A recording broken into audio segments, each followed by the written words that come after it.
La loi portant réforme des filières anacards de coton est adoptée depuis le 23 août dernier par l'Assemblée nationale. Et il faut maintenant la rendre opérationnelle dans les meilleurs délais parce que vitale pour plus de 5 millions de producteurs, sans oublier les transformateurs et graineurs et autres. Voilà l'exercice des 400 participants à l'atelier de validation du plan d'opérationnalisation de la réforme anacards de coton. À ce beau monde outillé pour diagnostiquer et administrer le meilleur remède, Coulibaly Senghor, ministre de l'Agriculture, la tutelle est venue ce vendredi, deuxième jour de l'atelier, apporter des éclairages, des précisions et rassurer les sceptiques sur la pertinence de la réforme et lever une équivoque sur l'attribution de zones exclusives aux égraineurs. Il faut bien sûr une attribution selon un cahier de charge de zones exclusives à chaque égraineur. Je sais que ce point fait partie des points qui vous sont chers et qui font l'objet de beaucoup de débats.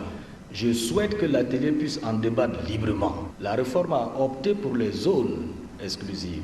Mais bien sûr, c'est un choix qui peut avoir des inconvénients. Et le but de l'atelier, c'est de dire comment nous allons le faire au mieux et comment nous allons faire en sorte d'atténuer les inconvénients qui seront inhérents à ce choix.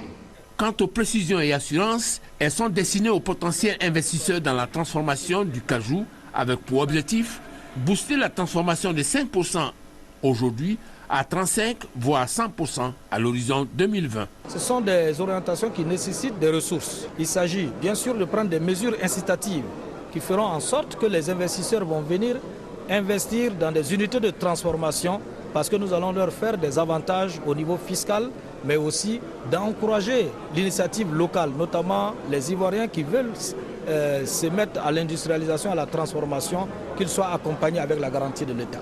C'est dopé par ces précisions, éclairages et assurances que les participants ont repris les travaux dans les 8 commissions avant la plénière prévue pour ce vendredi après-midi.